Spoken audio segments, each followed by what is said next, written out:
All right, good morning, everybody. Thanks for coming here today. We're going to try our best to keep the crowd low-key, and we're going to try our best to go through the updates coming up for the NVAR standard forms. Myself, Steve Lefave, if you don't know who I am, and I've got the elusive and illustrious Michael Briggs with us today. So give him a good round of applause. It's good to get him here, right?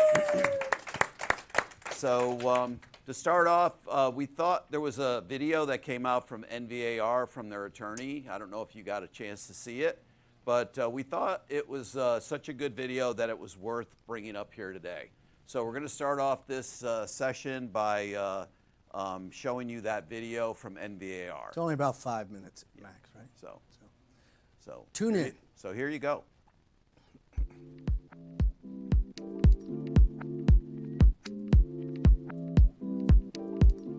Hi, my name is Colleen Sweeney, 2024 Chair of the NVAR Standard Forms Committee and a settlement attorney with MBH Settlement Group.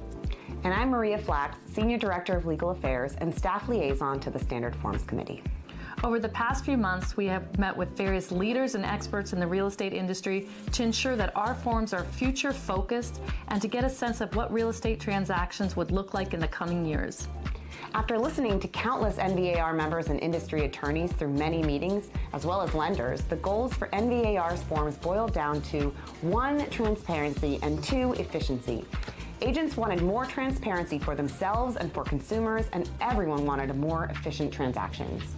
When the news of the NAR settlement came out, we were relieved to find that NVAR and its Standard Forms Committee were already working towards many of the practice changes required by the agreement. But NVAR knows that doing the bare minimum to meet those requirements is not enough.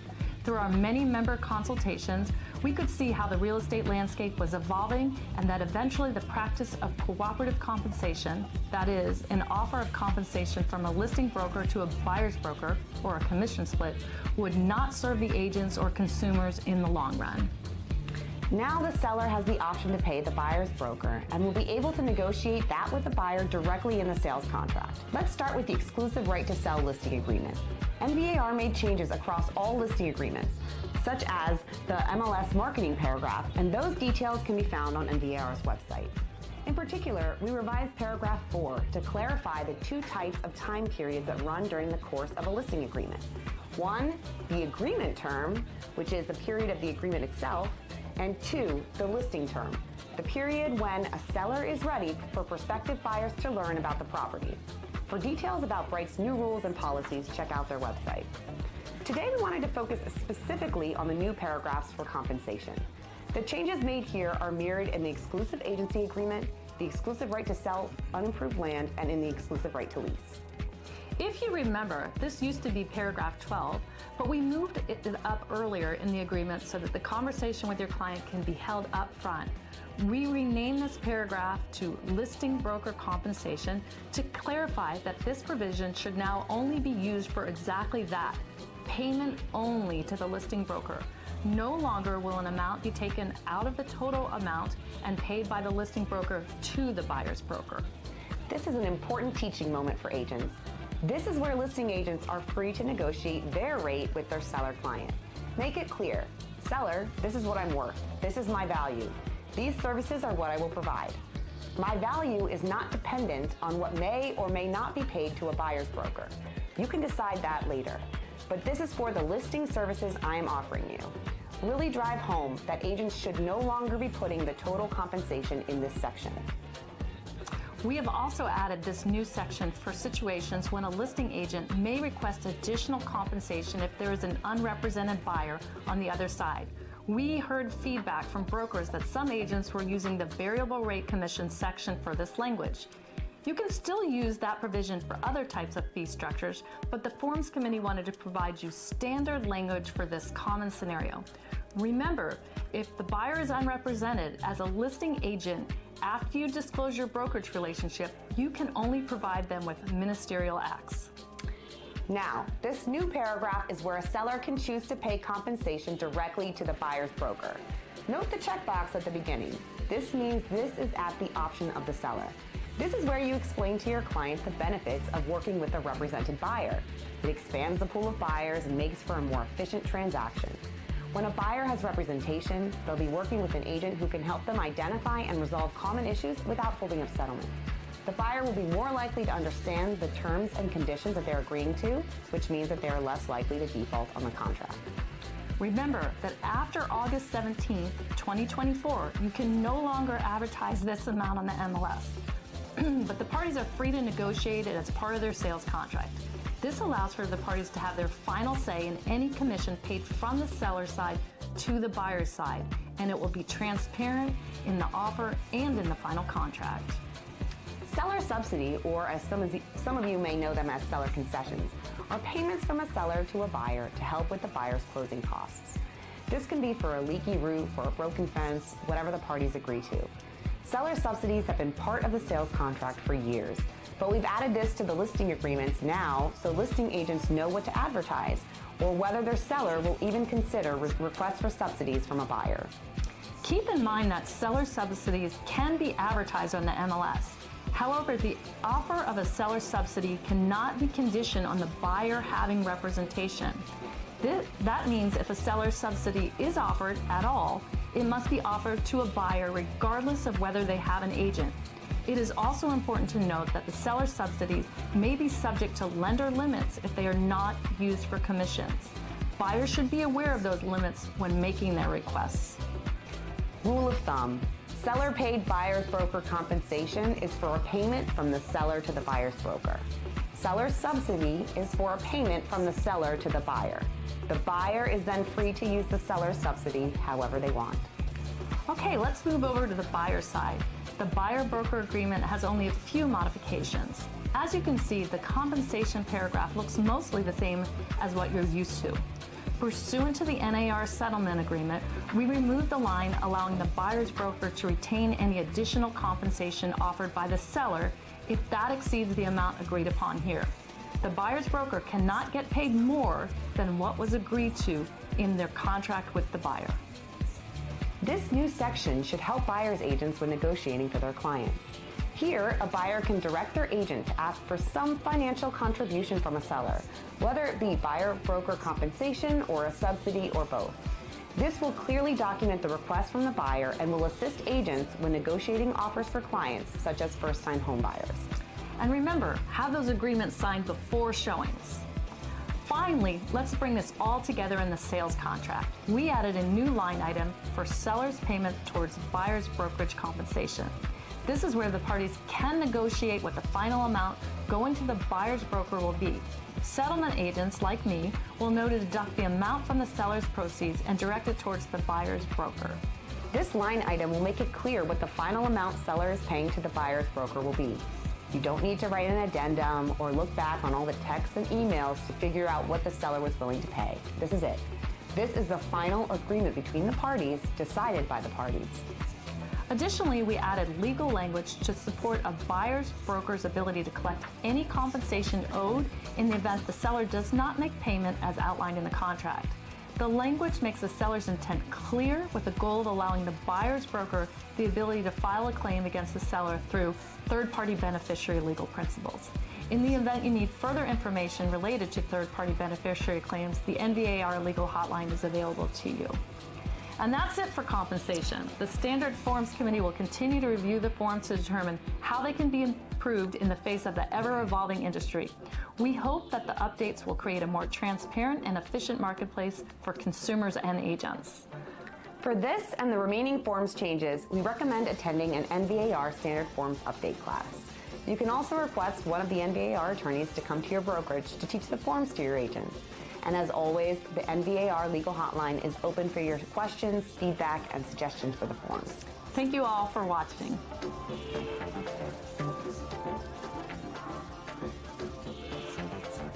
All right, thank you all for watching. I heard some snoring. I forgot to tell you there's a quiz at the end.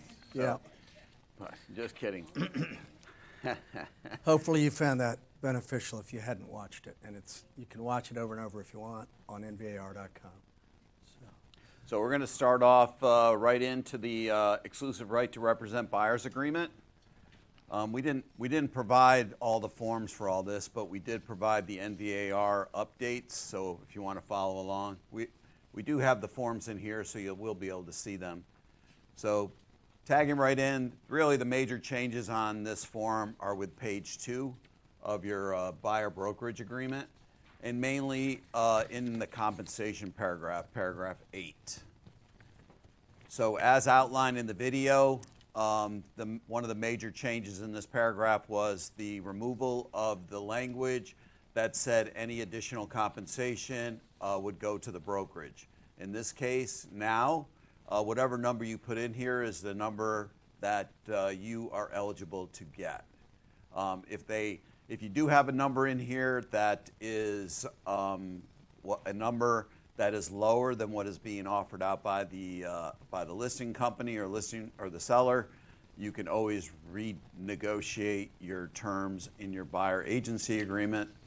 But my understanding is most people are coming up with a number that is probably higher because they'd rather negotiate down versus trying to negotiate a number up. So, but here, just kind of going through it a little bit. In the middle of that paragraph, paragraph 8, I think you've got it on the screen over there. Yeah. So you'll see that indented section with the checkbox. Steve touched on it. Buyer will request seller contribution to broker compensation in the amount of X. This is optional, of course, but I recommend that, or I believe we're going to see most of our agents checking that box. And the whole idea is to be super clear with your buyer that if they don't check that box, if they don't agree with you up front that they are prepared to enter in seller paid buyer broker compensation into the offer on page 1 of the contract, which we'll get to. If they don't do that, they may end up being responsible for all the commission or any portion, the balance of it. Okay, so important paragraph there. Right. And as also just noticed too on the top here, they've highlighted the broker compensation is fully negotiable. So when you're chatting with your buyers, they're going to see that up front and center, that they can negotiate your services. So make sure that you outline what your services are to make your buyer feel comfortable for whatever they're going to pay you, that they don't try and, of course they're going to try and negotiate you down, but make sure that you show your value for what you're asking, right? Right. So also continuing on in this compensation paragraph, as they continued down, right, they moved the property type into this paragraph as well. It also maintains the brokerage service fee is in here as well, so you can denote that out separately as an additional fee or a company fee, that $345 fee. But that was pretty much the extent of the changes in this brokerage agreement. Besides the seller paid buyer broker compensation, you should definitely be talking with your buyer about an alternative that could come to play, and that's subsidy. Some buyers, obviously, in talking with you and with their lender, they're going to make it clear that they might need seller subsidy if they don't have enough money for their down payment and closing costs. Relatively rare in the markets we've been in for the last several years, right? I don't know how many, we haven't seen as many ratified contracts that had 2 or 3% subsidy from the seller negotiated to be applied towards buyer's closing costs. But as the market shifts and with this transition, that's another way to accomplish the mission for the buyer. And we'll talk a little bit more about that when we get into the residential sales contract and the subsidy paragraph. Right. So a lot of apprehension here regarding this changes and talking to your buyer regarding compensation. So I added a couple tidbits in here too, and just wanted to reiterate that there's a lot of periodicals coming out right now that have all kinds of useful information regarding communicating with your buyers. This one I got was from the latest Realtor magazine. It was an insert into the Realtor magazine. So if you get the Realtor magazine, which I think all of us do for NAR members, it was an insert into that magazine. I'm also an ABR, so I get their buyer rep today magazine, which comes Accredited out buyer representative? Yeah. So it also has a lot of information as well. you're free to stop. You're free to stop by my office if you want to make copies of any of this stuff after the meeting today, to kind of pull some information out of here to help you in developing your buyer presentation, so to speak. But just wanted to hit on a couple key points as we kind of go through here if you're feeling some apprehension. So you really have to emphasize your value in regards to trying to get the buyer comfortable with you as their buyer agent, right? So you have to tell them what you do, right? What do you do as a real estate agent? What are you going to do for them, right? So outline those factors to them. And like I said, I think the NAR website has tons of duties that realtors do in regards services. to. Don't try to recreate the wheel. There's really good stuff available on NAR, and we're going to be making more of it available. And shout out to Lynn Hamilton here for you guys. Most of you should know Lynn. And Richard Bridges, they're working together so hard on presentations. You're going to be seeing them regularly mostly on the buyer presentation and how to really establish your value to those buyers, because there's concerns in the industry, of course, that this settlement and this removal of buyer broker compensation, unilateral offers of compensation in the MLS is going to have a negative effect to one extent or another, at least short term, on buyer agency or perceptions about the value of buyer agency to our prospects, our buyer clients. So you want to be prepared, and please keep your eye on the calendar for Lynn's classes. She's such a delight, and Richard Bridges heads up our coaching program, and the two of them are really well equipped to give you some of the best scripts and just strategies across the board. So a couple other points that I made on here on these slides are, not only tell them what you do, but how you do what you do. Don't be closed in, right? Make sure your buyers understand what it is you're doing for them, right? So how do you do what you do, right? Make sure that you emphasize those things and why it's important to them as the consumer and the buyer, right? So they got to know how it all relates back to them, right? So we, as real estate agents, we like to talk about what we do, make sure that our clients know exactly what we're doing for them. And this is really not that new. Most of what we're talking about and in practice going forward isn't a change. I mean, our buyer agency agreements have always stated that the buyer will pay our compensation. And then the next line down, it says that anything offered by the seller is a credit against that buyer obligation. And that language hasn't changed. It's still in there. It's just more transparency. And, the more you can get comfortable with that it's good. On a positive side, the consumer, our buyer clients, have the right, they deserve to have more transparency and understanding on how we get paid, who's going to pay us, but most importantly, what's the specific value proposition that each of us is bringing to them, for which they're paying for, they may be on the hook for.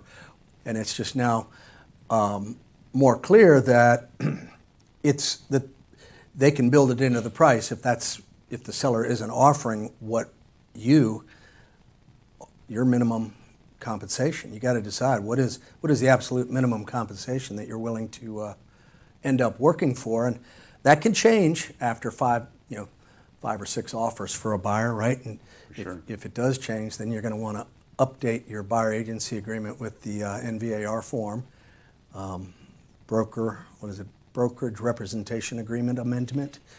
And as Steve said before, and as they hammer this over and over, a key part of the NAR settlement is we're not allowed to get more than what's in here. If you write 2.5% or something like that into your buyer agency agreement, and the sellers, as the market shifts, we might start to see more 3. We might see agent bonuses, all of that, and but you can't. We're not allowed to get that unless we go back to the buyer and renegotiate our compensation in the buyer agency agreement. So think about that when you first do your brokerage agreement. Yep. How do you explain that you're our value proposition? You want to take some questions now from Tammy and anybody, or do you want to Well, hold? if we could hold till we get Wanna to hold? just a little bit here. We got you, Tammy. But one of the things, too, to remember here as we're progressing into the new era of real estate is, right now, our current situation is anytime we have substantial communications with our buyers, we have to have a brokerage agreement in effect, right? So effective here also, I believe it's August 14th when we transition here, we have to have, or actually I think that's a July 1st mandate, we have to have a written agreement in place before we show a property to a prospective client. So we have to be able to chat with our potential buyers and coax them into signing a brokerage agreement and showing our worth very early on in the process. So whether that turns out to be a 7-day brokerage agreement, a weekend brokerage agreement, whatever you need to do to satisfy the potential client, along with satisfying, our law, our regulation, is what another part of the transition that we're going to have to make here. And that's nothing new in Virginia, really, either. We all know real practice in the streets can vary depending on the client. The whole issue of, hey, do we really need to force a piece of paper, a brokerage agreement, and a pen in front of somebody the first time we meet them when we have no history with them? That might be the first interaction at a property. So all of those things have to be taken into account, and we'll see how it evolves. But the rule hasn't changed, according to Virginia law, that the brokerage agreement is supposed to be in place. This goes back to 2012, I think. So all you agents out there that are sending me your buyer agency agreements with your contract or on a Sunday afternoon, before you want to get paid, have to do it unless you're one exceptional real estate agent who gets your buyer to buy something on the first time you meet them. Yeah. I'd like to thank the other brokers in our company and other jurisdictions real quick. I meant to do that at the beginning. Thank you in advance for the classes that you may be doing with the different forms, right? The Virginia Association forms, the Maryland forms, because they're different and there are different state laws. It's interesting how this NAR settlement applies to us as realtors, realtor brokers, and not all of it is lockstep with state law in the individual jurisdictions. And then a quick slide on compensation. I think we've already kind of hammered through this a little bit, but just make sure as you're conversing with your buyers regarding the brokerage agreement, make sure they understand that commissions are negotiable. Yes, this is what I work for, but if they try and work with you, you can either stand pat and potentially lose a potential buyer, or you can be a little bit in flux and do whatever it is. Or you can thoroughly explain for what you're asking them, this is a great deal for you, right? I'm going to work my butt off for you, and here's how much it's going to cost. Yeah. That's where a lot of the apprehension is, I think, with people, because it's now spelled out more clearly to the buyers, and we need them to check boxes and sign off more than we did in the past, that what's going to happen if the seller can't be convinced to pay the buyer-broker commission on behalf of the buyer based on the buyer's obligation in the brokerage agreement. So, it is a time to sharpen your buyer presentation skills. Likewise, for listing agents, same thing. And so go to Lynn's classes and all the trainings you can. Right? Yeah, and this slide's pretty good in regards to talking about the commission, right? So there's several ways that you can chat with your buyer regarding commissions, right? It's either fee-based commission paid for by the buyer, right? So buyer, here's how much it's going to be. Especially in a competitive market, the question is, do you want to go in and ask for compensation or a seller subsidy?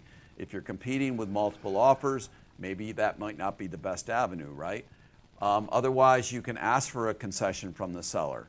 Remember, if they are offering a concession, seller subsidy, that can go towards, I think all loan programs, even the VA now have come out and say that money could go towards buyer agent compensation.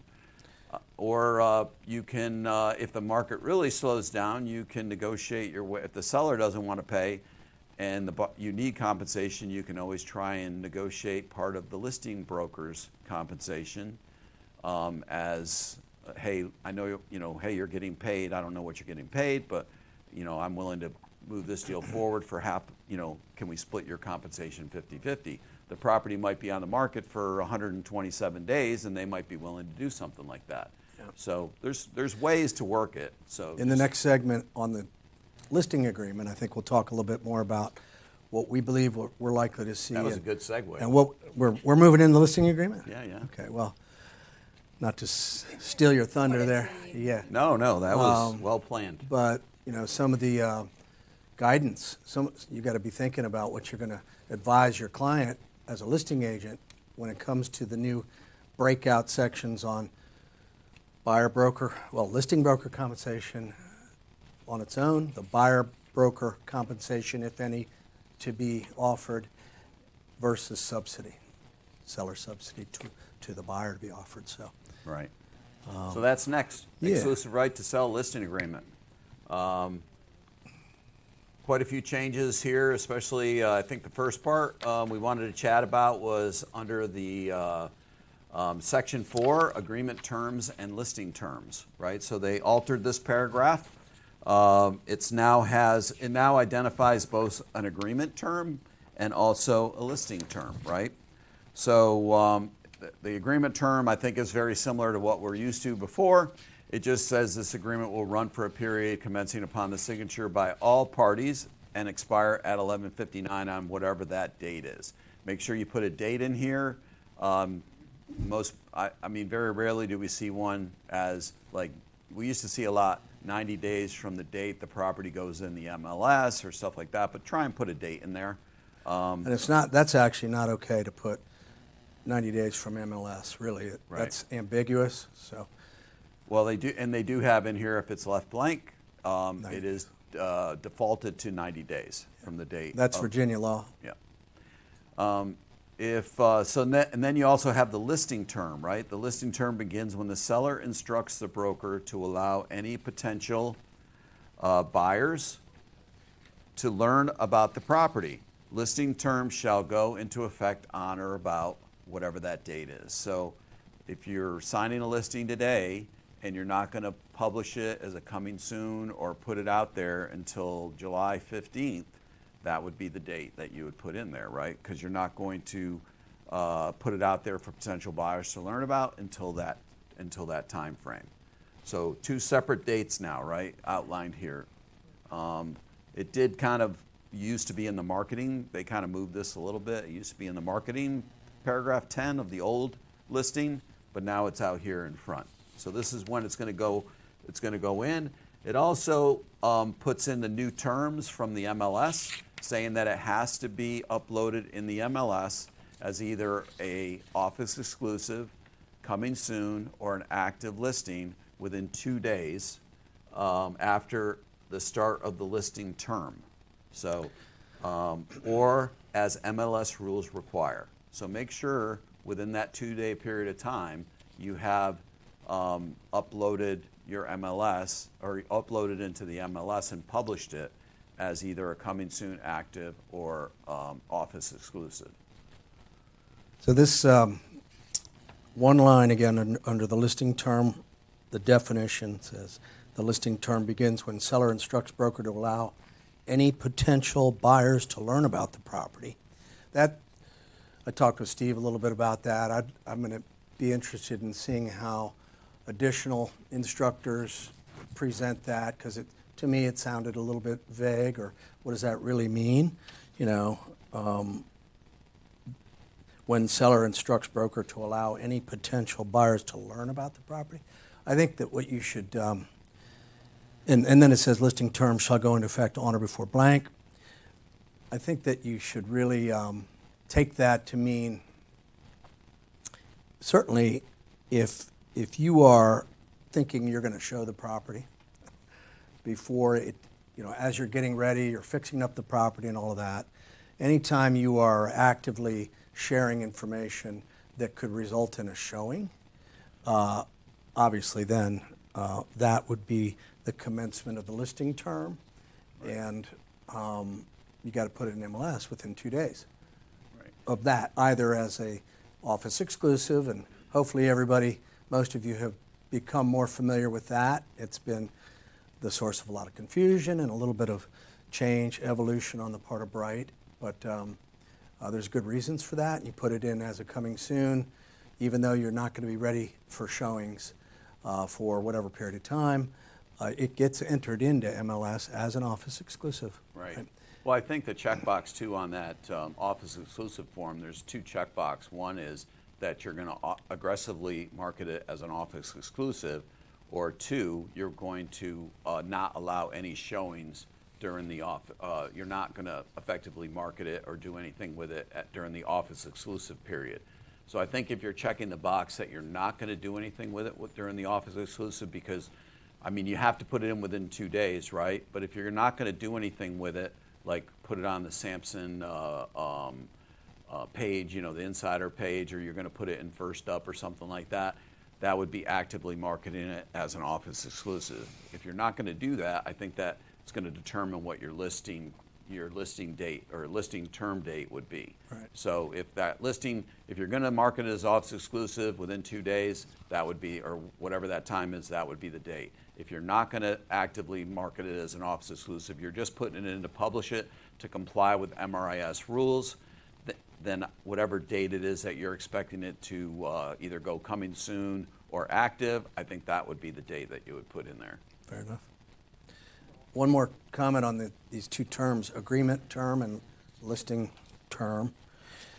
I think it's important to make sure your agreement term is out there, because you don't want to be caught with a situation where your listing term is limiting you. You don't have enough time, right? Because ultimately it's the agreement term that's going to control, because that's the brokerage agreement term. Sure. The 2 dates might not coincide at the start, but at the end they have to, right? I mean, the expiration of it. You can't have your listing term exceed your agreement term. Fun stuff, right? Yeah. What's next? Next paragraph is your listing broker compensation paragraph. Here we go again, right? So talking about, no, I guess not. Talking about your listing broker compensation. Once again, they put that nice big bold lettering up at the top of the field here to let you know that the listing brokerage compensation and buyer broker compensations are fully negotiable and are not fixed, controlled, recommended, or suggested by law of any MLS system or association of realtor. That sounds like a great statement. CYA, right? CYA. It's basically always been in there, though, right? Right. They just moved it around. So now we only have a listing broker commission, right? Before we used to have total commission. How much are we charging you totally? Now we're sitting down with the seller, and I just have to tell him for what I'm charging you for a listing broker compensation.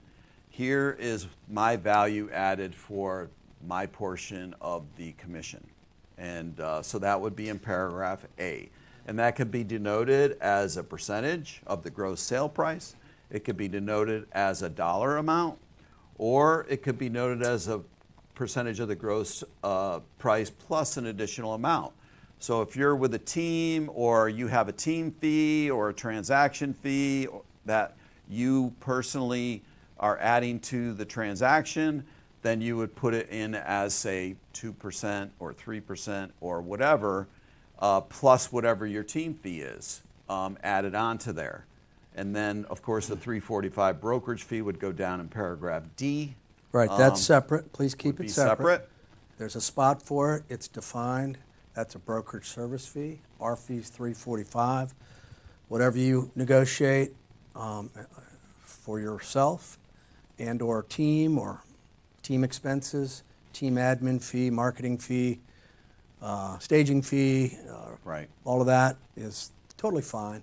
But we ask that you not attempt to combine it and make it presented as though it's the Samson Properties brokerage service fee, because especially now with all this additional scrutiny on commissions, this goes for buyers in the buyer agency agreement as well, or in the listing agreement, plus the off chance potential for some fair housing claim, right? If somebody finds out that we charged them more, if they were charged more than somebody else was, it's just not something we want to get anywhere close to. So more power to you, earn your commissions, but remember that you all are in the driver's seat with what you negotiate for your own commission.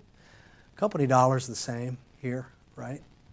But, and we understand that it's a little easier for agents to get the seller to agree to it or sign off on it if it is presented as a non-negotiable company fee, but it's not right. So, sharpen your game, articulate why that fee, that additional fee that you're charging on top of the base commission is justified, and earn it. So and then still in paragraph A, the brokerage compensation that when earned is still the same as it was in the old listing agreement. So you would want to put a number, days in after the expiration or termination of the listing agreement, how many days afterwards you're still entitled to your listing broker compensation. Paragraph B is a totally new paragraph, additional listing brokerage compensation for unrepresented buyers, right? So the powers to be saw that there's a potential here for buyers to go out directly to the listing agent once we switch over here as broker commissions are removed from the MLS. So they added in this additional paragraph. If for some reason an unrepresented buyer comes to your listing, what are you going to charge additionally, if anything, to perform ministerial acts for that buyer and get that contract through? I would highly recommend that you charge something, right? Absolutely. If you've ever done Sold your own listing? Sold your own listing, or as a buyer worked with a FSBO, there's a whole lot of extra work to do, right? When you're working with another party that doesn't have an agent. So make sure that you put something in there of what you feel your value added would be in order to do that. So they and obviously added that paragraph. in the listing agreement, in that role, of course, you're working as a fiduciary for the seller, right? You got an unrepresented buyer, but it's your job to work in the seller's best interest with that unrepresented buyer to result in the best possible ratified contract and successful closing. Likewise, when you're a buyer agent, you need to remind these buyers that if they don't agree to pay, or if you see buyers that are inclined to go straight to the listing agent, which we see, and we're going to see more of that probably, you got to remind them that do you really understand that the listing agent would love for you to come in and work with them unrepresented, but that listing agent has a legal responsibility to work in the best interests of the seller, not you. So that's why you want to work with me, right? Right. And then paragraph C is variable rate compensation. It's still in here. Most of the time when I saw it in use before, it was used to reduce the total compensation if it was an unrepresented buyer. So I'm assuming that this variable rate compensation may only be used now for internal company reductions if the buyer comes, through the same company or whatever. But I would assume this is probably going to disappear. Yeah, so in my practice over the years, and I think probably true of a lot of you, if you were inclined to enter into a listing agreement with a little bit of an incentive to the seller that if you sell that listing yourself, it might be 0.5% lower or whatever, that's been a long-standing option. Not every agent would offer that, but it can be a tool to get the listing if you're competing potentially, that there would be some variable in that total listing commission if there's no other broker involved, no other agent, whether it's another agent from Samson or any other broker.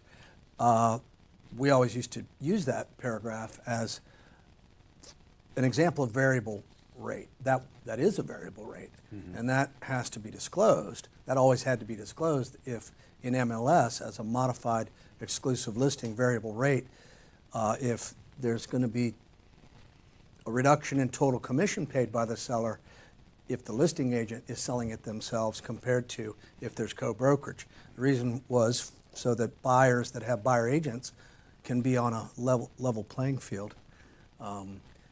So they're saying, though, because now they've come out with the breakout on listing broker compensation and then seller paid buyer broker compensation, don't use the variable rate compensation paragraph to compensate for that.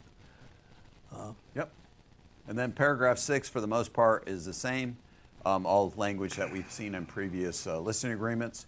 And then we move on to paragraph 7, which is a brand new paragraph, which is the seller paid buyer broker compensation.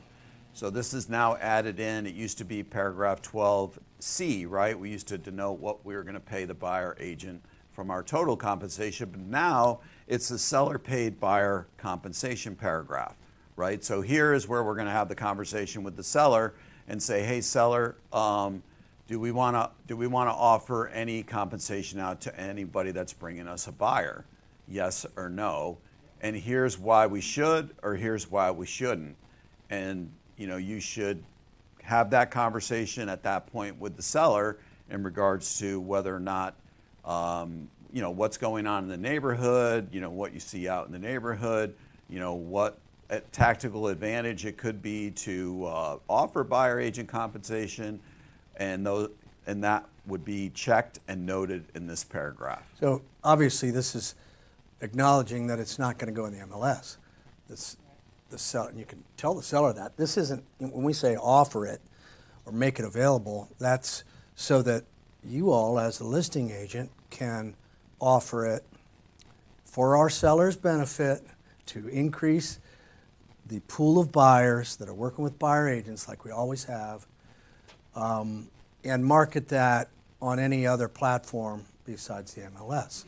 On your own individual website, if you do listings, property-specific listings, of course, that's where you would put it.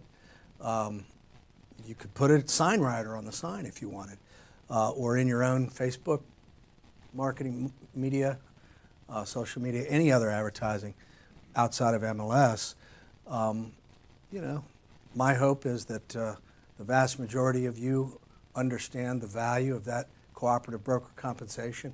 I mean, we could go on and on and on about the merits of the lawsuit and the settlement and all of this. The new reality is what it is, and there's benefits with respect to transparency, but I'm not convinced, and I don't know that I'll ever be convinced, that in the vast majority of cases, the cooperative broker compensation, buyer's broker compensation, isn't a good thing, because it always has been. And obviously the buyer finances it into the purchase price that they ultimately agree to pay. So they pay it every bit as much or more so than the seller does. It just comes out of the seller proceeds, but that means all the closing costs of the seller, both listing side commission and buyer broker commission, if there is any, plus all the other seller's closing costs, that's all paid for out of the transaction that the buyer is funding, right? So, keep the faith. The system has worked great for decades and decades and decades, and the single biggest problem we have in our marketplace is lack of inventory. It's not interest rates and all that, but it's a lack of inventory. And I believe that the more listing agents, if the listing agents actively facilitate listing agreements where the seller says, I'm not open to paying any brokerage because of what they heard on the radio or in the news, right? I think that's only going to result in a protracted seller's market. We need more inventory, and without offers of compensation, more and more buyers are going to go straight to listing agents and straight to sellers. Yep. And that's not going to bring the cost of housing down, which is what some might be saying out there, that somehow this is going to benefit buyers and home ownership in America. I'll get off my soapbox now. And that was an editorial by Mike Briggs. No. On the record.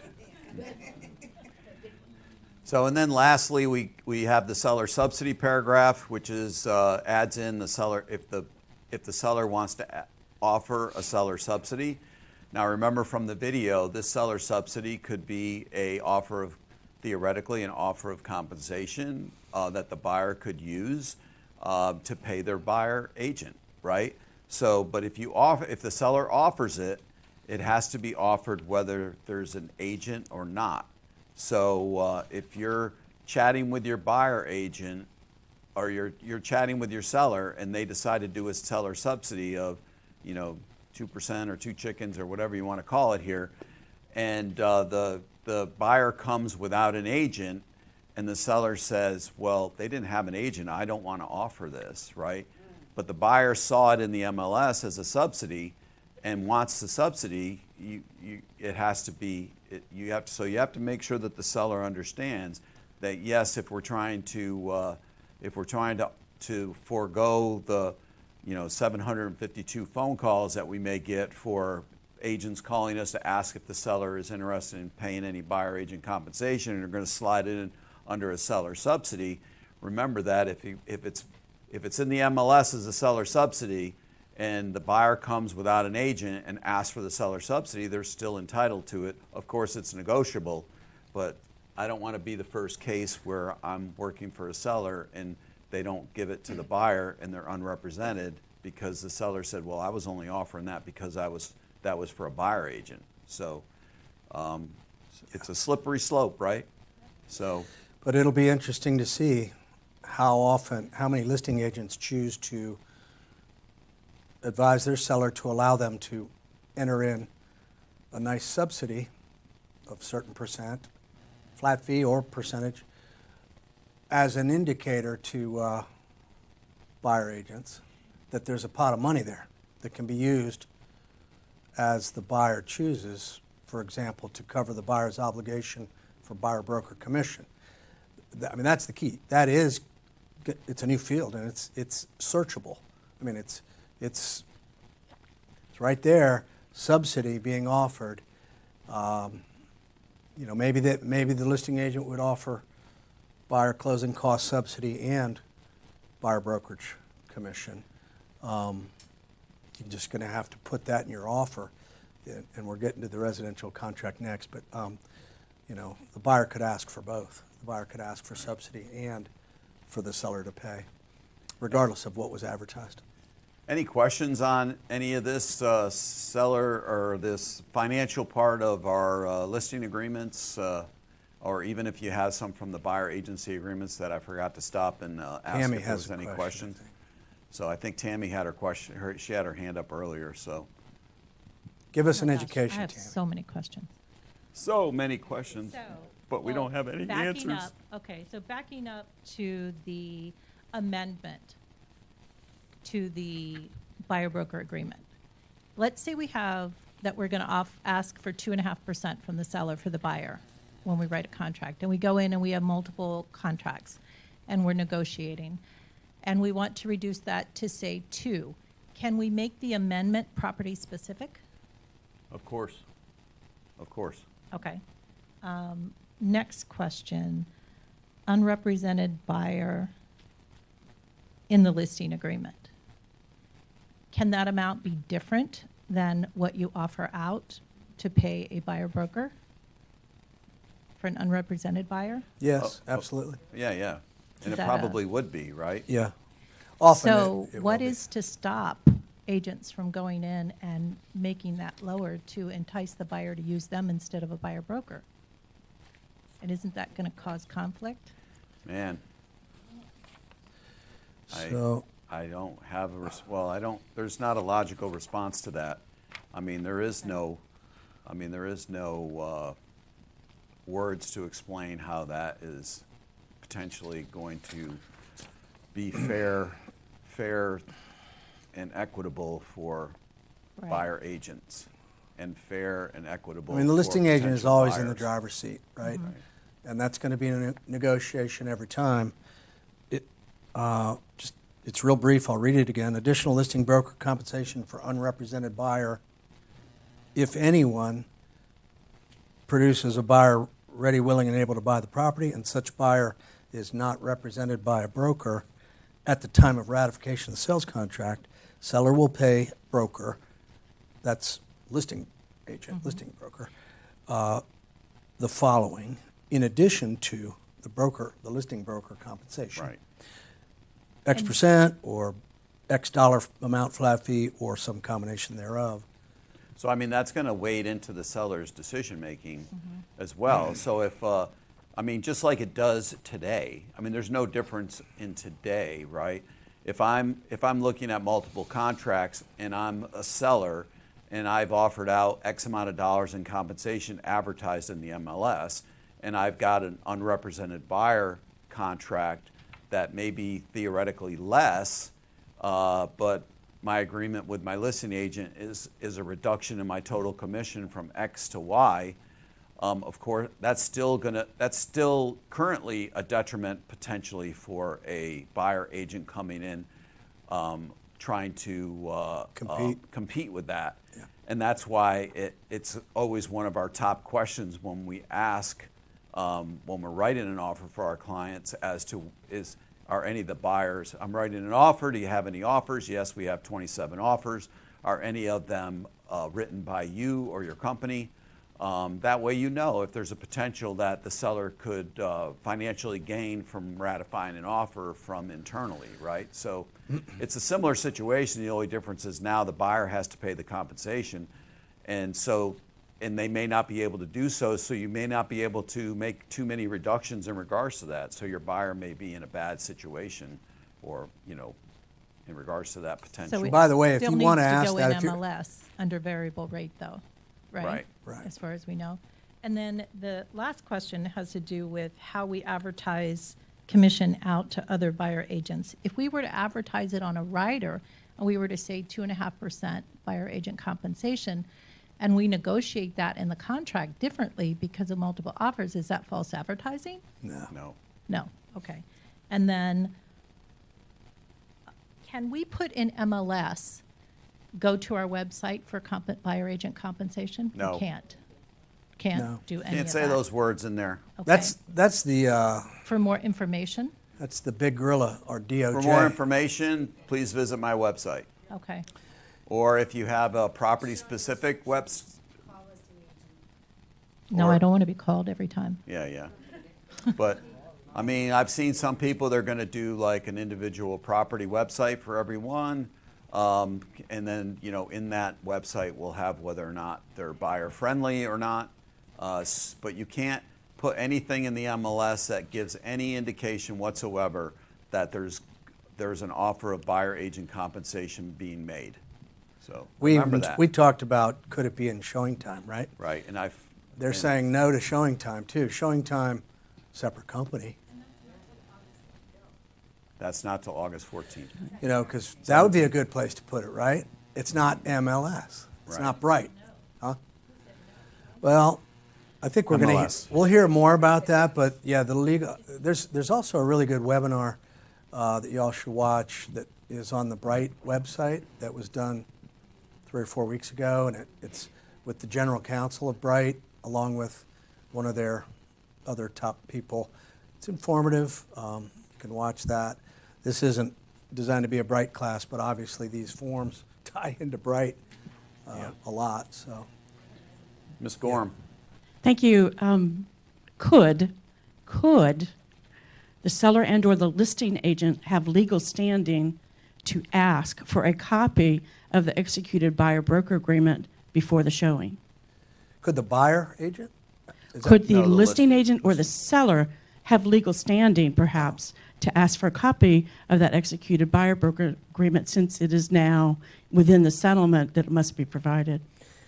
It's free country, Deb.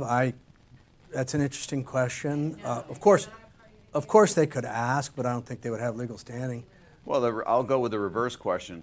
Would the buyer agent have any legal standing to ask the listing agent for a copy of their listing agreement so that they could see whether or not there's any buyer agent compensation being offered, right? So you could ask the reverse question on that one, right? But, I would probably say no, but One thing that is in the Code of Ethics when it comes to this issue of perhaps variable rate compensation. If you're a buyer agent and you're in a competing situation, this is not new. If you're in a competing situation and you believe that the listing agent has one or more buyers themselves that you're competing against, you have the right to ask, of course. You should do it in writing if there's a variable rate commission. If the total commission is less that the seller is going to pay, if there's no other agent involved, and if the listing agent isn't forthcoming or stonewalls you, I get it. You might be running out of time. These are really fast-moving multiple offer situations, but the Code of Ethics says that you can email the broker, and the broker's required to answer that. Okay. All right, a couple more quick questions, and then we're moving on up. Okay. So question in a listing agreement, if seller decided not to pay a buyer broker compensation, they will say, I'll wait how many offer comes. In that case, what we should do? Well, So you got go that ahead. clear? I'm trying to. Yeah. So if the listing agreement, the seller says that they're not interested in paying buyer agent compensation, and you're a buyer agent, what would you do? What I would do is when I'm writing my contract for my buyer, if my buyer needs to have it, then I would add it in as either asking for broker compensation or a seller subsidy, and whatever that amount would be in order to cover the fee for what you would need. Yeah, you got to have a straight talk with that buyer, and you should have had that when you had the buyer agency. You have to have that conversation. Why I came out with this question, because where the hot market, the seller is going to not pay any penny.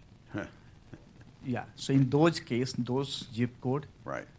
I'm gonna see that kind of seller. So Yeah. that's why one question came. Oh, yeah. And we're going to do this residential sales Yep. contract. We haven't gotten to it yet. We're up next. Second, in a buyer compensation, if I have a sign agreement with 2%, and I saw another realtor advertise listing site, they're giving a 3%.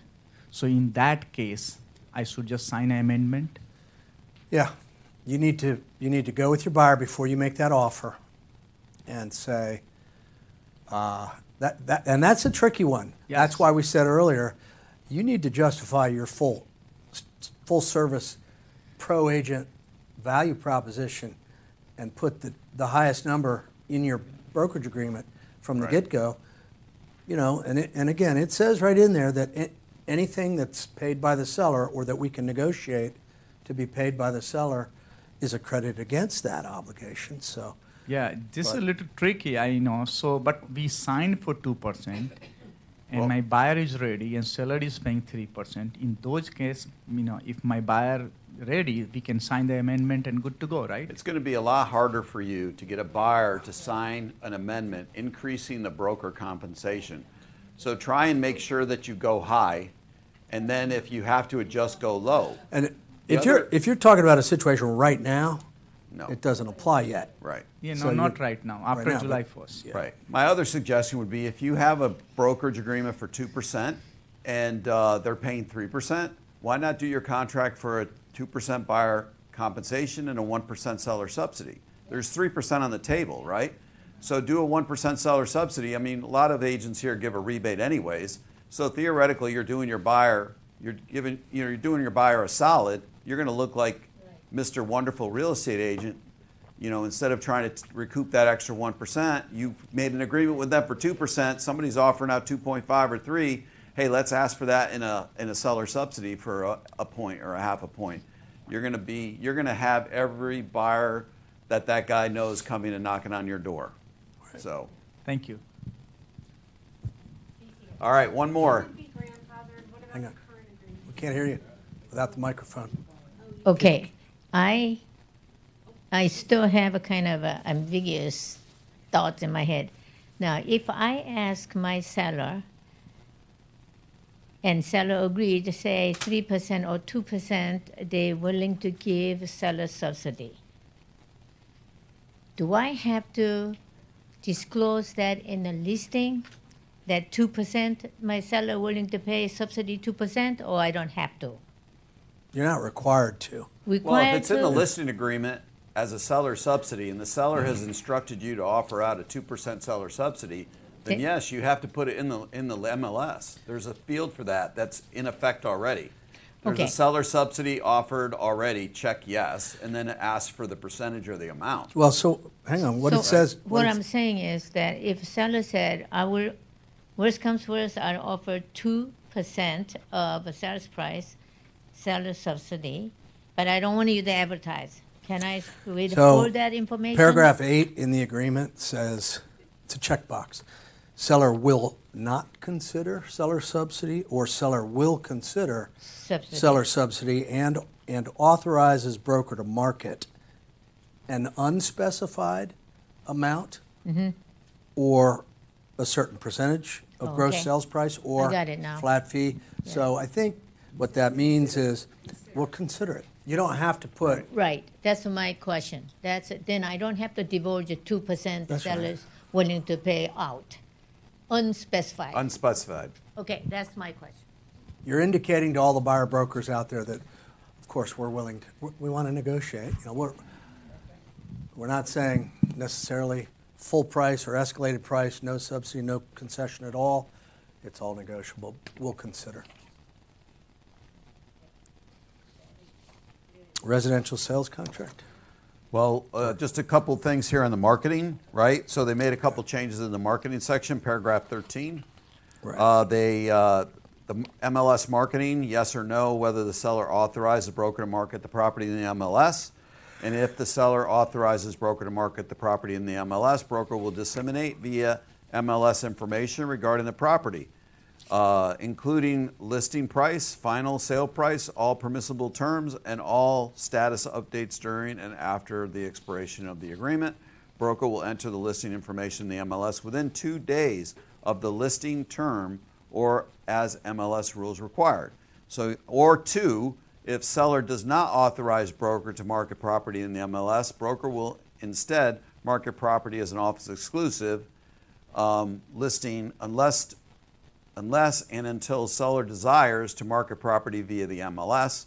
Office exclusive means seller instructs broker to restrict the marketing of the property only to broker network, right? So internally to Samson only, so that's first up, right? If you haven't downloaded the app, make sure you do that sometime soon. For each office exclusive listing, seller will sign and deliver concurrently with an agreement and MLS required form specifying that the seller does not authorize broker to publicly market the listing via the MLS. So that would be that form, that the bright office exclusive form. You would have to make sure you have a copy of that in your file, right? You don't have to upload that into the MLS anymore, but you have to keep a copy on hand. Another thing you can do is change whether or not it's going to be pushed out to third-party websites. You might have some situations where you, if you're doing an office exclusive, so coming soon, they don't go out anyway, right? They don't go to third-party websites? Yeah, some they do now, I think. Okay. Coming soon, right? Yep. There's another section in the listing agreement that has been there before third-party website, and you might not want to do that in the beginning, but only after you go to coming soon or fully active. The another added field that they added here on the bottom of that paragraph is the seller authorizes or does not authorize the display of the buyer broker compensation, if any, on third-party websites. So if they're offering buyer agent compensation, your seller is offering it, they also have to say whether or not they authorize you to display that, right, on your third-party website, which would be your website or any other website outside of the MLS. So or pushing emails to the top producers in the neighborhood or your network of agents. Yeah, that's a new one in there. So any questions on that part of the marketing? Excellent. So I also did some talking points for sellers as well. I'm just going to breeze through that in hopes of getting to the residential sales contract, but these are just some talking points that I put in here for sellers. So when you're talking to your sellers about points of their listing agreement.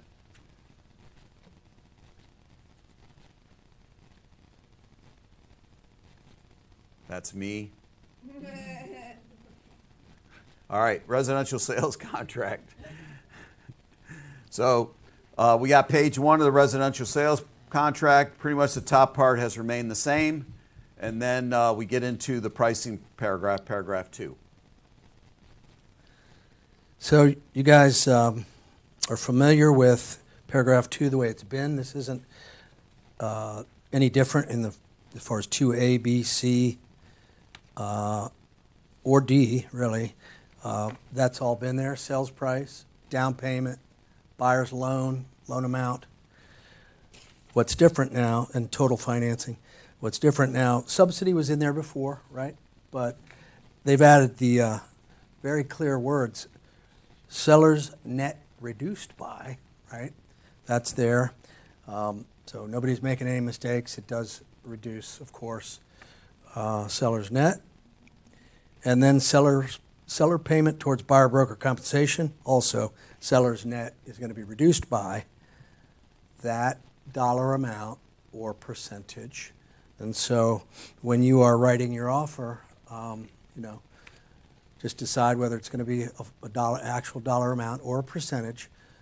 Typically, over the years, I've advised agents to go with percentages because if there's a change, when there's counters to the contract offer, you don't have to go back and change more than one thing with initial, right?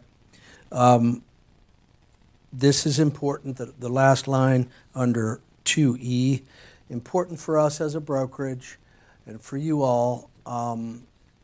It says this obligation is enforceable by buyer's brokerage against the seller and may be modified only by subsequent written agreement by buyer's brokerage.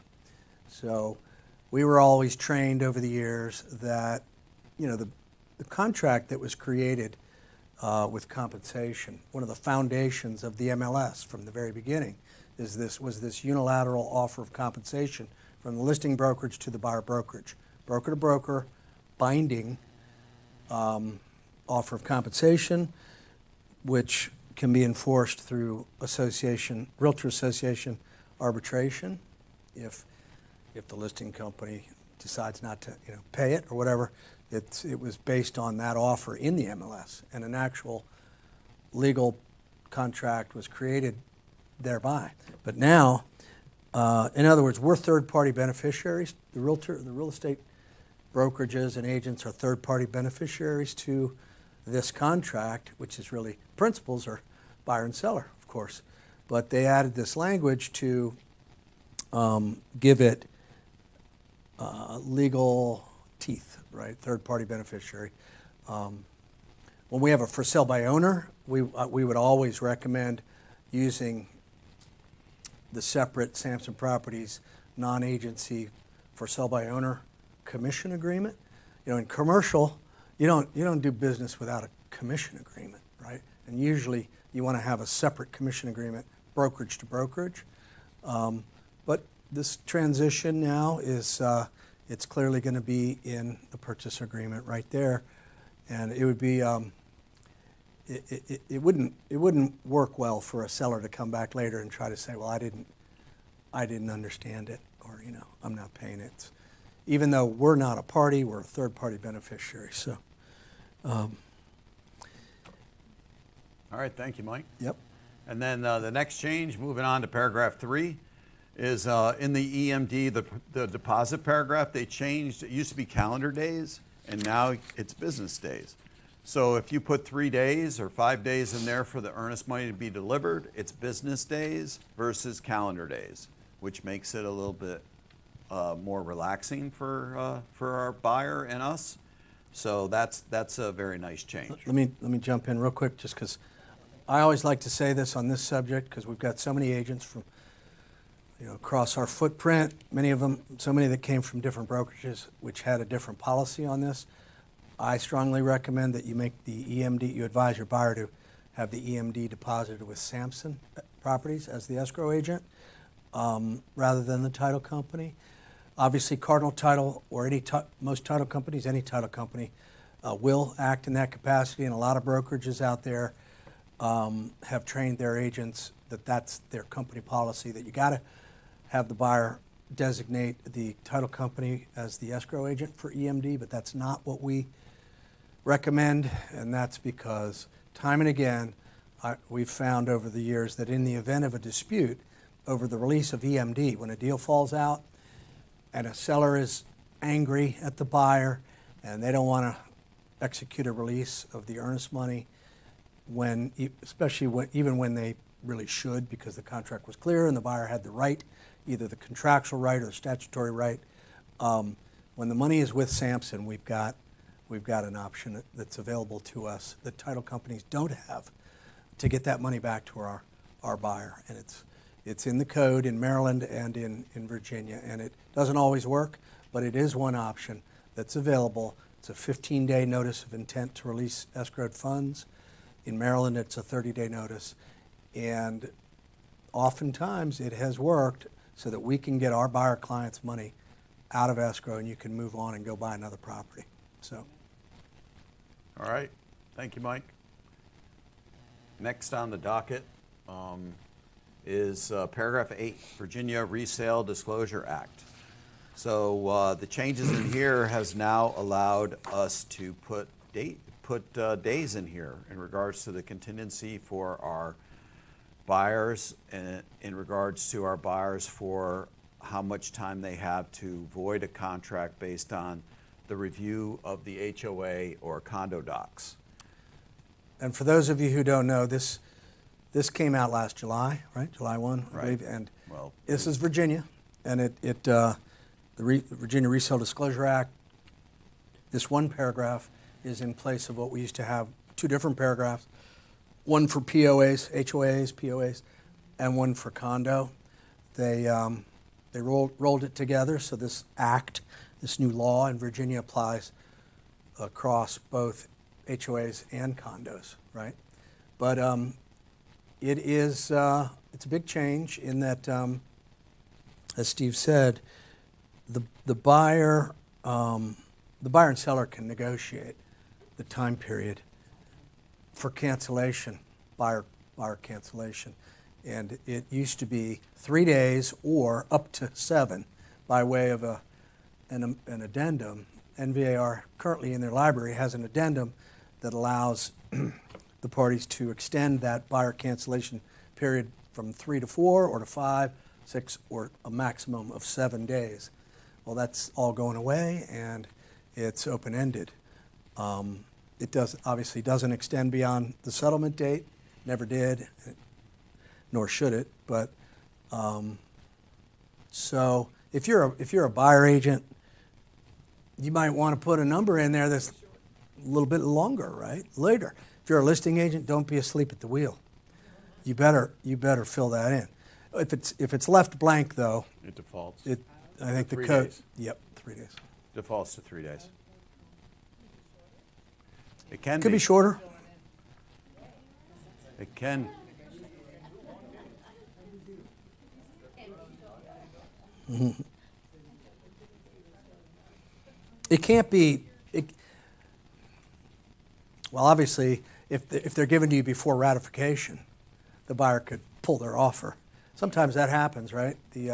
And this was always something that I got a lot of questions on, and I dealt with it myself with new home construction, where the builder gives you the package, but you don't get the ratified contract back with the vice president's signature on it for 10 days or whatever. The builder's staff would like for you to believe that the clock was ticking the moment they gave you the package. It's always been the cancellation right starts Right.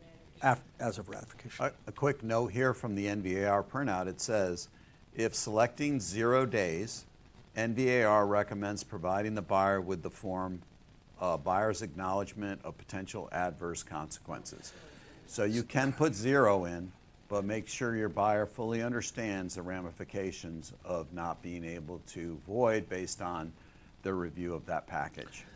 What that's zeroing in on, I think, is this question that's been out there, particularly over the last year, since there was a change in the code last July and the hyper-competitive market has continued. Mike, Steve, can my buyer waive their cancellation right? You know, that's been a hot, controversial question or issue, and I don't like to promote that because I don't want our buyers waiving. And it used to be in the law. It was very clear it couldn't be waived by agreement. The buyer and a buyer agent might attempt to do so to be more competitive in a hyper-competitive thing, but it was not legally binding on the buyer. Well, now it is, and that's why they're saying if you put 0, meaning we're effectively waiving, right? Have them sign buyer's acknowledgement of potential adverse consequences. Yep. How bad is that if you already have the docs and the doc section of MLS? I'm sorry, how bad? How bad would that be to do that? Put 0. If they already have So the question was how bad it would be for the listing agent or to put 0 if they're already, well, right, if you're a buyer, if the docs are provided to you ahead of time and you're comfortable with them, put 0, right? I think that was the question, if you're comfortable with them. Another new paragraph added to our sales contract is paragraph 22, which is the broker compensation paragraph. Just says that the parties irrevocably instruct. Irrevocably? Yeah, thank you. Instruct settlement agent to pay broker compensation at settlement as set forth in parties' respective brokerage representation agreements, right? So that's a change as well. Any questions on this? Let's just roll into the contract and then take questions. What do you think? The contract? We already did it. That was the We're done. The contract. residential sales contract. That was it. So then a quick, I got a couple quick other slides here. Nothing too earth-shattering, but we have there was a couple things I wanted to point out on the representation agreement for tenants, right?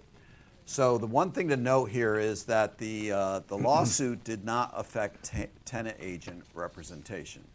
So the tenant rep agreement pretty much is stating in here that the tenant cooperation can come from the listing agent, right?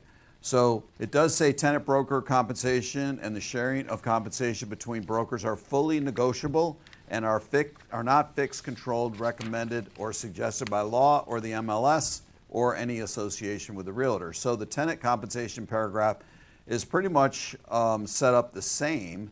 However, it does denote that the tenant compensation will be paid to the broker, and it puts the amount, but it also lets them know that there's a potential that it could be paid from the listing brokerage, right, for tenant rep. Even though tenant rep cooperation won't be published as well. Yeah, they're taking the field out. This is confusing a little bit. They're not going to allow you to offer compensation. No tenant broker compensation field in rental listings in MLS. It's just that they're clarifying that this technically wasn't covered by the settlement. Right. The NAR settlement. And so, whatever the total compensation is, it's coming out of that total, and the listing agent has the right to offer out, right? But it's further defined. You've got to have agreement with your client, Right. the landlord. What amount is that? And then here's a slide right here for the listing agreement for lease as well, paragraph 6. As you can see here, it's got the same standard verbiage up at the top regarding compensation. However, it's still broken up into total compensation. Broker compensation, landlord will pay broker compensation for the first month's rent or a percentage of, and then it does have for the tenant rep compensation that the tenant broker's compensation is an optional amount taken from the broker compensation and paid to any broker representing tenant in this transaction. So the broker can charge, so a listing broker can charge compensation and offer out tenant rep cooperation, but they don't necessarily have to. So as per their, they could still do that now. That's why this doesn't have the additional paragraph for tenant broker or for broker compensation with an unrepresented. Correct. Because you're entitled to the whole amount. And then a couple other key changes. They removed the airport impact overlay district disclosure notice. So if you're working in Ashburn, they removed that disclosure. So that disclosure is no longer required. They also updated the contingencies and clauses addendum, section 2C, which was the FSBO seller compensation. That's been removed, right? Because now you can write that into your sales contract, right, for compensation. So it's no longer required to be separate. The lease, the VRLTA, had numerous adjustments to conform with current VRLTA updates. So we didn't go over those here today, but it's in your packet. So feel free to kind of peruse that if you're doing rentals and you have rental transactions. It's probably not a bad idea. And also there's a modification to the exclusive right to sell unimproved land listing agreements and sales contract for unimproved land and more. Check NVAR website for updates, but pretty much it's restricted mainly to the compensation paragraphs of both those agreements, as well as we talked about in the listing agreement and the sales contract for residential. It's the same thing that's going on with land as well. So you'll see those compensation fields changed as well. And then there's also some bright MLS changes. Oh. Sorry for the misspell. So June 12th, right? The optional seller concession field was added. So that already is in effect. And my mouse died, so that's why I'm pushing the screen. So August 14th, the buyer compensation field is removed. So you'll see August 14th, that field's going to be removed. Also, the removal of the coming soon limits. So it used to be 21 days. Now it could be 21 years. So you're going to have a lot of rust on that house. Listings must be entered in the MLS within 2 days from when signed by the client, right? So make sure that your MLS, your stuff gets in the MLS, right? Well, so our policy here is once it's signed by the client, because not all of our agents are as diligent as you all, right?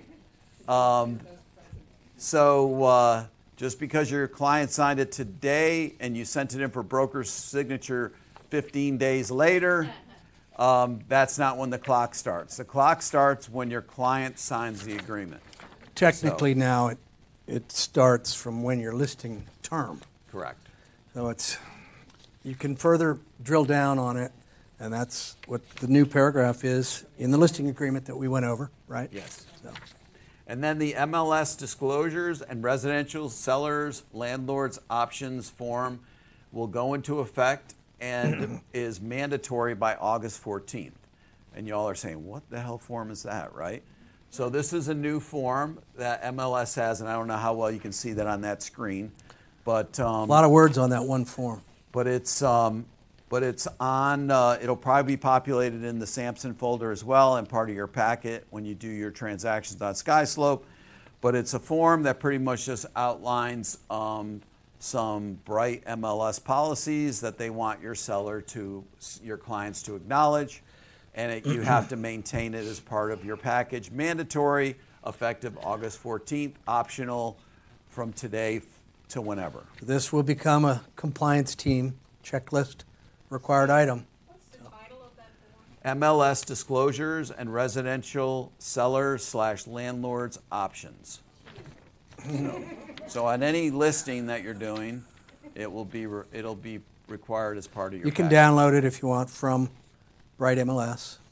Just search up, or go to the home page and search up news on the tab above. That's how I pulled it off last night.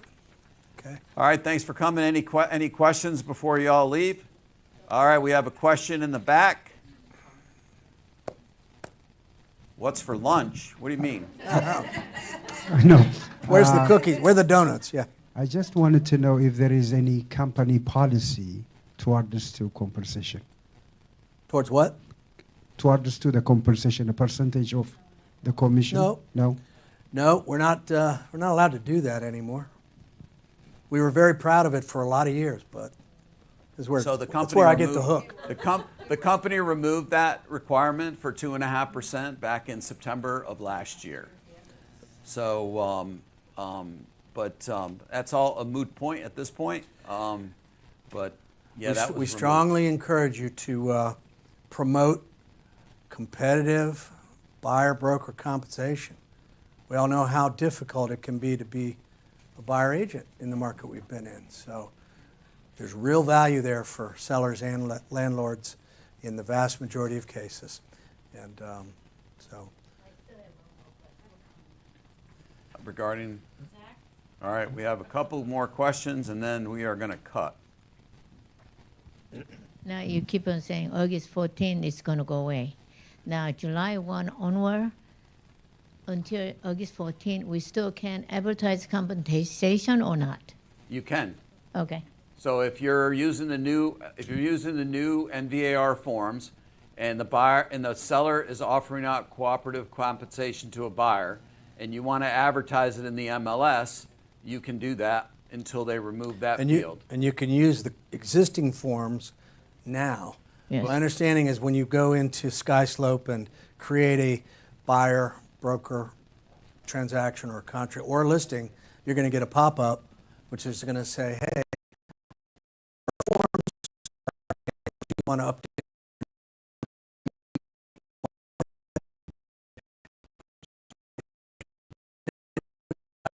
Question last night.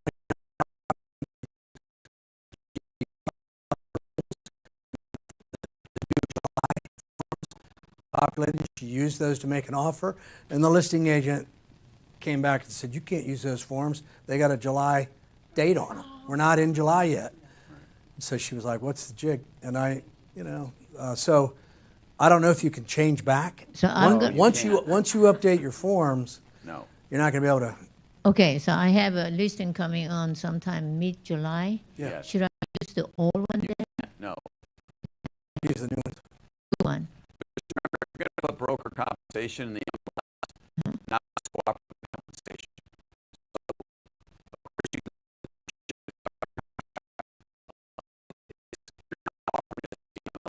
which now the MRS rules for cooperative compensation come into play. So if the seller, I would probably recommend if the seller and the buyer are going to negotiate compensation in the sales contract, you might want to, just because it's in the MLS during that transitional period, you might want to just make sure you agree to that, right? Because the MLS rules are still in effect until that field is removed on August the 14th. So just be careful about advertising broker compensation after, when the new forms are out, the new sales You contract. could have a conflict, right? Right. So I might as well just use new one. I mean, yeah, no time like the present. Okay. Get used to those new Yeah. forms. People have asked that. Do I need to redo my listing agreement? Do I?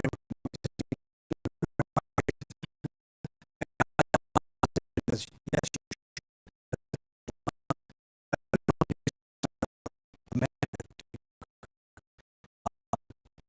be talking to you, and they recommend this, right? And NVAR is recommending that you start talking with your current clients, and you can give them a copy of one of these advanced copy educational forms, whatever, but you got to start preparing them that if they're not under contract by July 1, the landscape's changing, rules of engagement, all that. Right. Yeah. Tammy?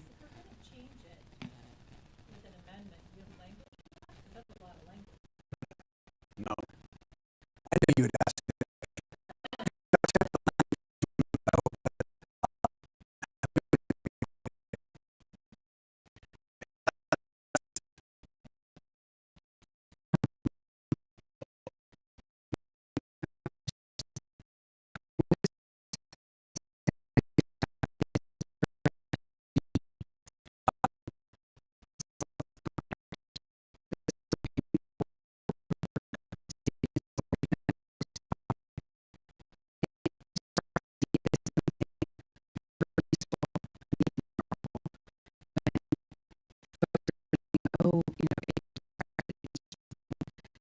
That the idea of buyer compensation agent compensation is just sort of going into the ethers.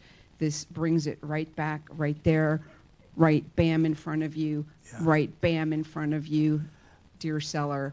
It's right here. And with the buyer, here it is. It's sort of setting an expectation. So it's really good language. I see that. And I would use it. Thank you. That's excellent. All right, thanks for coming. Thanks, Appreciate everybody. it.